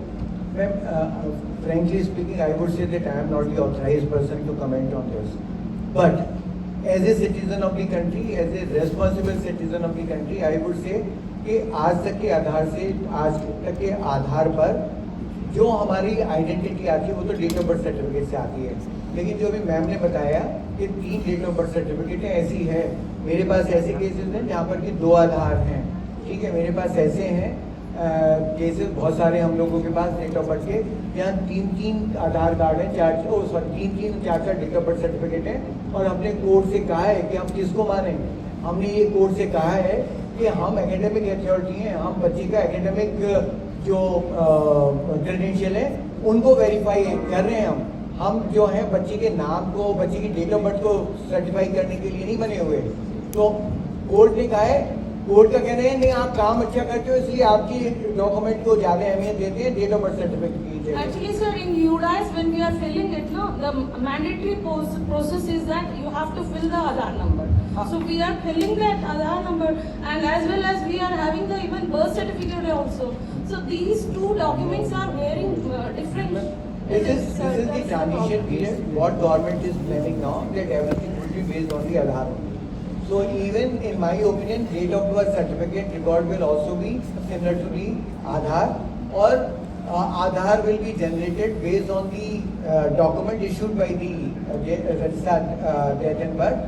Means at both the places data will be the same, and then based on these 2 documents data will be same in the academic record also.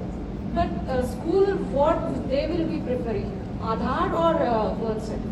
This that's why I am saying now. You can ask for the other when the child will come and seek the admission in your school. Yeah. Probably by that time child would not be having the Aadhaar card.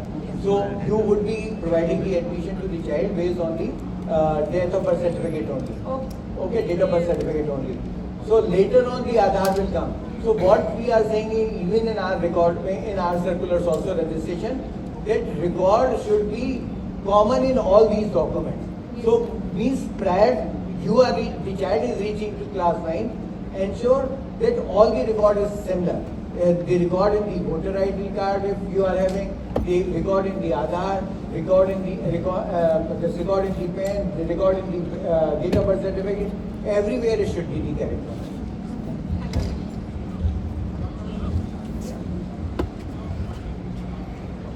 Ji My point is that whatever curriculum and syllabus designed by CBSE, is it competent for the competitive examination? I feel that it is not matching with the level of the IIT and NEET examinations. That is why children are moving towards the coaching and others. Day by day, CBSE is curtailing the syllabus and main portion, and because of that, less burden is coming to the children. So I personally feel that if syllabus is matching with that level of the competitive examination, then surely children will not go anywhere because we will teach them in the school. So I expect your views on this, sir. Thank you. Now one question of mine to you. Is it the curriculum or the assessment? Which is required for the competitive examination? The assessment is different or the curriculum? Curriculum, sir. Curriculum. No, it is assessment. Curriculum, say from the Ohm's law, I can make a question which would be very, very simple. And from the same rule, I can make the question which would be very difficult to answer. So it is the level of assessment. And school is not meant just like to understand. These are my personal feelings, not as controller of examination I am telling to you. School is meant for the entirely different purpose. School is not meant for any student to crack the examination, competitive examination. School is meant to develop a mind into a real mind. ठीक है, वहाँ हमको उसको writing सिखानी है, वहाँ हमको उसको वैल्यूज सिखानी है, ठीक है, वहाँ हमको उसको दोस्ती सिखानी है, वहाँ हमको उसको रेस्पेक्ट सिखानी है। कॉम्पिटिटिव एग्जाम के लिए जरूरी नहीं है कि क्या कहते हैं वो बच्चे को स्कूल में सिखाया जाए। ये सारी भ्रांति जो हम लोगों की चल रही है वो यही चल रही है कि हमको स्कूल एजुकेशन के बारे में पता ही नहीं है। अब कभी आप एक बुक पढ़िएगा, मुझको नाम ध्यान नहीं आ रहा उनका, ये जो हमारी पहली पॉलिसी बनी थी, उसके पॉलिसी इम्प्लीमेंटेशन के लिए थे, मैं आप लोगों को भी आपको शेयर करूंगा, आप उसको देखिएगा या पुराने दूसरे डॉक्यूमेंट देखिएगा या और भी बुक्स देखेंगे, तो उसमें स्कूलिंग जो है वो एंटायरली डिफरेंट सेक्टर है। वो केवल नॉलेज गेन करना ही नहीं है, असेसमेंट के तरीके नहीं है, ठीक है, यहाँ पर बहुत सारे तरीके, तभी हम जो है कंटिन्यूस असेसमेंट की बात कर रहे हैं। यहाँ पर हम बच्चे का बिहेवियर देखते हैं और उसको 2 नंबर फालतू दे देते हैं, राइटिंग देखते हैं 3 नंबर फालतू दे देते हैं, ठीक है। ये कॉम्पिटिटिव एग्जाम में नहीं होता। कॉम्पिटिटिव एग्जाम और स्कूलिंग में क्या अंतर है? 1 मिनट। हम लोग ग्रेस देने की प्रथा जो है वो स्कूलिंग सिस्टम में है, वो कॉम्पिटिटिव एग्जाम में नहीं है। जब बच्चे के 32 नंबर आते हैं, आप कॉपी चेक कर रहे होते हैं, तो 1 नंबर खुद दे देते हैं, बोले 33 करो, पास करो। कॉम्पिटिटिव एग्जाम में अगर आपको ये बताओ कि 100 नंबर देने से बच्चा मेरिट में आ जाएगा और उसके 99 में आ रहे हैं, मान ही देंगे। वहाँ पर नेगेटिव मार्किंग है, बच्चे को पीछे धकेला जाता है, तुम जितनी ज्यादा गलती करोगे वहाँ करोगे। अब मैं आता हूँ आपके क्वेश्चन के ऊपर। देखिए क्या है कि हमारे पास एक टोटल टाइम है पूरे साल भर में हमको पढ़ाने के लिए, ठीक है। उस टाइम में हमको एक करिकुलम आपको देना है। करिकुलम किसने बनाया? वो बनाया एनसीईआरटी ने। हमने उसको अडॉप्ट किया, उसको थोड़ा बहुत जो चेंज करना था, जो करना था, हमने उसको किया, उसको इम्प्लीमेंट किया। अब उसमें मेरा कहना ये है कि मेरे को बच्चे के एप्टीट्यूड के हिसाब से जो भी कुछ करना है वो स्कूल में करना, उसको मुझे वहाँ बताना है, ठीक है। अब वहाँ पर क्योंकि उसका असेसमेंट लेवल हाई है, तो मैं आप ये सोचते हैं कि जो आगे की चर्चा है या जो आगे की पढ़ाई है वो उसको स्कूल में करा दूँ, ये तो गलत है। आप उसके ऊपर ज़बरदस्ती बोझ डाल रहे हैं। तो फिर हमारा ही कहना ये कि नहीं, बच्चे को स्ट्रेस होती है, हमको ईज करना चाहिए। एक तरफ हम ये कहते हैं, दूसरी तरफ हम कहते हैं नहीं, हम उसको ज़्यादा पढ़ा रहे हैं। मैं इस बात से भी सरोकार कर रखता हूँ आपकी कि हम लोगों ने कुछ टॉपिक्स काटे, इस पर भी डिफरेंट है। जब मैंने कॉमन कोर सिलेबस बनाया तो एक सेक्शन वो था जो बहुत बड़े एकेडमिशियन का था कि बोले बहुत अच्छा बना है। उसके बाद लोगों ने कहा नहीं, ये तो बेकार है, अब इसको चेंज करना चाहिए। तो हमारे यहाँ भी क्या होता है ना, जो हम एकेडमिशियंस हैं इनके साथ एक बहुत बड़ी प्रॉब्लम है। जैसे कोई राज को देखे ना, तो वो कहता साहब उसने ताजमहल क्या बनाया, कल रात में गया तो सुबह तक मैंने ये काम कर दिया, इतना बढ़िया बनाया। तो हम एकेडमिशियन भी ये कहते साहब ये सब चीज़ें तो बेकार है, ये होना चाहिए। बेसिक चीज़ क्या है कि एक ग्रुप को बनाया गया, उस ग्रुप ने हमारे करिकुलम को बनाने के लिए काम किया, बहुत सारे प्रिंसिपल्स, बहुत सारी चीज़ों को, सराउंडिंग्स को ध्यान में रखकर एक बनाया। अब जरूरत इस बात की कि हम अपने में संशोधन करें या एमटीए संशोधन करें, ठीक है। एक चीज़ ये हो सकती है, मैं कहता हूँ वहाँ 4 चीज़ें नए टॉपिक लेने की जरूरत नहीं है। इसीलिए भारत सरकार ने एक कमेटी बनाई, doctor Vineet Joshi, secretary higher education के अंडर में, which is working on this issue कि हम इन सब इशूज़ को कैसे डील कर सकते हैं। उसमें chairman CBSE is also one of the member, ठीक है। IIT कानपुर के कुछ लोग मेंबर हैं, बहुत सारी जगह के लोग हैं। वो 40, 50, 60, 100 लोगों की कमेटी है, वो डिस्कस कर रही है कि हम इन सब चीज़ों को कैसे देखें। लेकिन आप समझिएगा, सिलेबस को कम कर देना या सिलेबस को ज़्यादा कर देना, मेरा मानना ये है कि हमारा जो स्कूल का करिकुलम है, वो जो ब्रेन है, हमारा बच्चे का जो ब्रेन है, जो क्लीन आता है, उसको अपग्रेड करने के लिए हम उसको कैसे सिखाएंगे। आपने अभी फॉरेन के स्कूल शायद नहीं देखे हो, वहाँ पर टीचर्स बैठकर बच्चे की फिंगर्स को रब करते रहते हैं साइकोमोटर स्किल्स को बेटर करने के लिए, ठीक है। मिट्टी के साथ हम लोग काम किया करते थे पहले, अब हम लोग नहीं करते, ठीक है। अब हम कैलकुलेटर के लिए कहने लगते हैं, अब कंप्यूटर के लिए कहने लगते हैं। जो मिट्टी के लिए काम करते थे वो इसीलिए होता था। तो वास्तविकता में एजुकेशन तो जो हमारी पुरानी चली आ रही थी वो ठीक है, वो बहुत अच्छी थी, उन चीज़ों को छोड़ना नहीं चाहिए हमको। लेकिन नए समावेश में जो हमारी फ्यूचर की आवश्यकता है उनके साथ हमको उसको करना चाहिए। तो जो है उसमें हम बेटर क्या कर सकते हैं, उसकी तैयारी करनी चाहिए।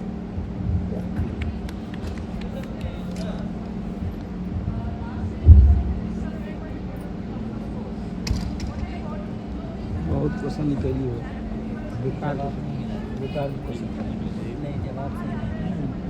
नहीं दिएगा। वो जो क्वेश्चन पूछे उसको सोच नहीं पाएगा, गोल मेटल होगा। माइक दे दो यार, कुछ माइक ऐसे होना चाहिए, 7-8 मिनट माइक तो कम है, हम लोग को सुनाया नहीं दे रहा। अच्छा, कौन सा क्वेश्चन सिलेबस से बनाया था?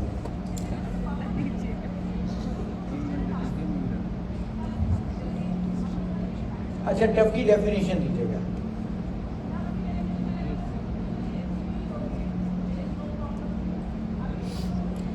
दूसरा क्वेश्चन, कौन से साल में जो है फिजिक्स का पेपर भारी नहीं आया?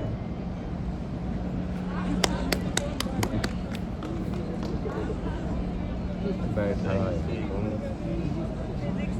तो ये अच्छा है, लॉजिकल क्वेश्चन।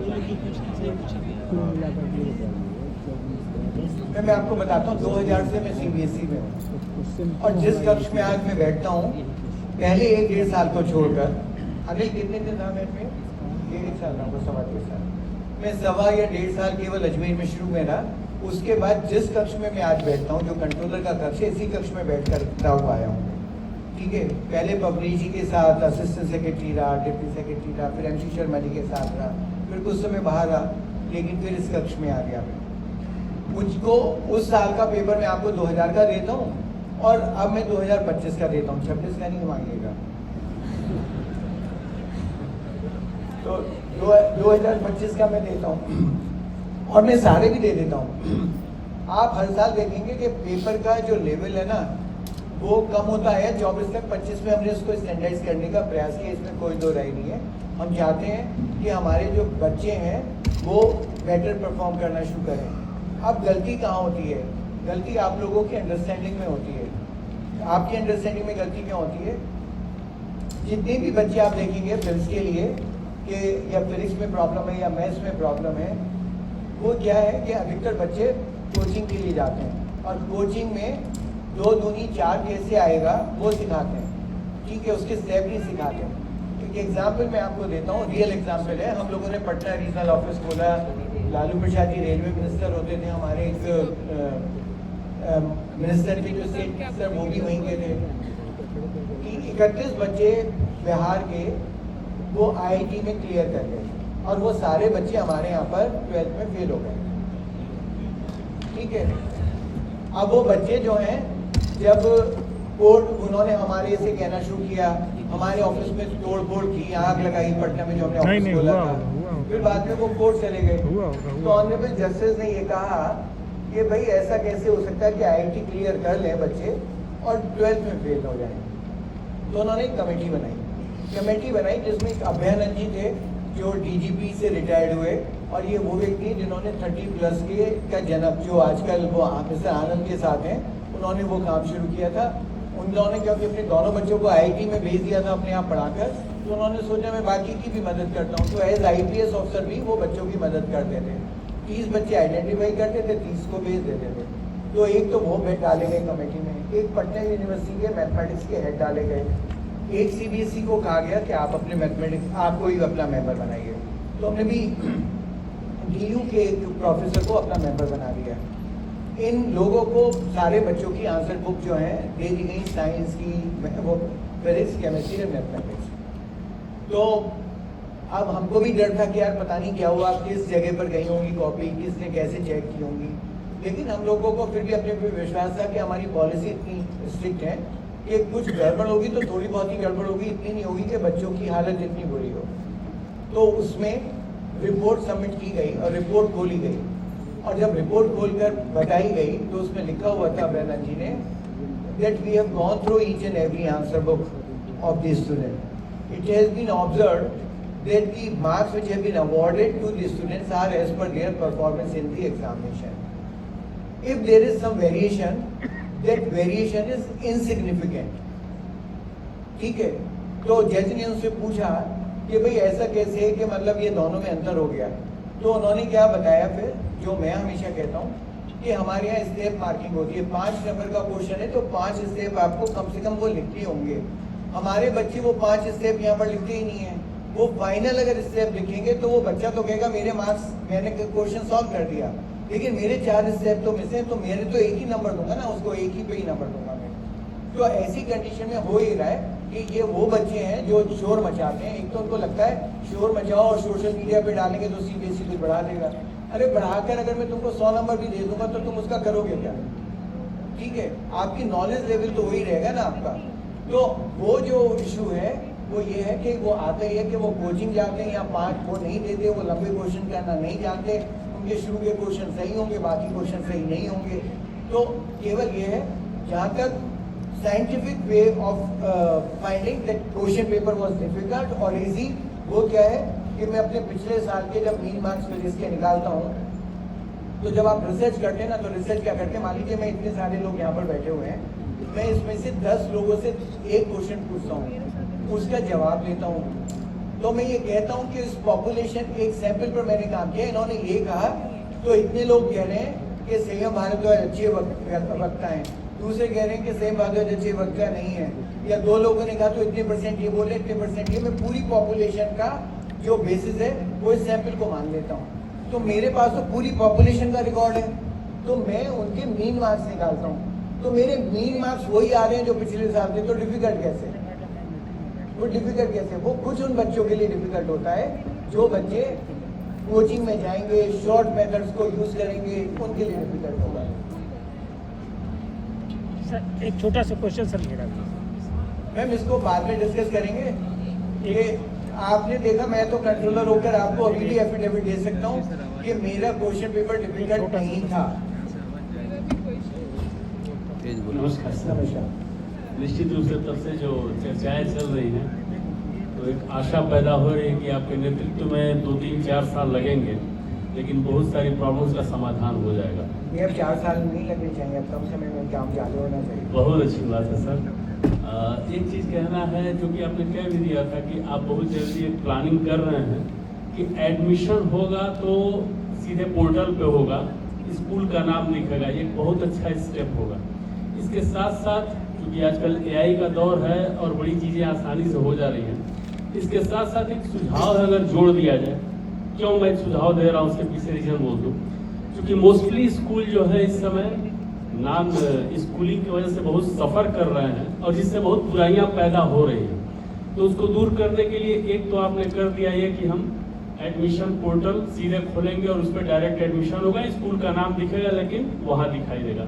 एक सुझाव इसमें कि यदि हम साथ साथ जैसे बायोमेट्रिक प्रणाली स्कूलों में लागू करवा दें विथ लोकेशन सर, कि बच्चा उस स्कूल में जाए और अपना अटेंडेंस वहीं दे, लेकिन उसमें लोकेशन का जुड़ना इसलिए जरूरी है क्योंकि इतने शातिर और चालाक लोग हैं कि अपनी बायोमेट्रिक मशीन कोचिंगों में भेज देंगे और बड़े शातिर लोग हैं, वही इतने शातिर लोग हैं कि उसको उठा के भेज देंगे वहां पे जिस कोचिंग में अपने बच्चों को करवा रहे हैं वो काम 5,000 रुपये। उसकी जरूरत क्यों है? आप फिल्म पर ले लीजिएगा, अपने स्कूल में ही घर पर बैठ के लगा दीजिएगा जी, आप फिल्म पर बायोमेट्रिक ले लीजिएगा और एक आदमी रख लीजिएगा, वो सबके हाथ में लेके क्लास 12 के, ठीक है, वो एक एक लगाता रहेगा उसके ऊपर ही, वहीं पर स्कूल में, तभी लग जाएगी। सर इसका कुछ जरूर है, आप लोग चूंकि इतना काम कर रहे हैं, इस पे कुछ काम होना चाहिए कि लोकेशन वाइज अगर ये हो जाए तो इससे बहुत बड़ी समस्या का समाधान में भी हो सकता है और इस दिशा में शायद एक अगर प्रयास हो तो बहुत बड़ी राहत मिलेगी सबको और बच्चे रेगुलर स्कूल आएंगे तो हो सकता है जो ये मार्क्स सुधरने की जो बात हो रही है वो भी सुधरे, ठीक से पढ़ाई भी हो, NAP जो चाहती है उसको भी लागू करने में आसानी हो जाए, क्योंकि बच्चा ही नहीं रहेगा तो हम NAP किस पे लागू करें। Thank you sir. Adding to this, sir. Adding to this, may I? So actually जैसे कि हम देख पा रहे हैं कोचिंग कल्चर बहुत ज़्यादा कल्टिवेटेड है already. I think government is already aware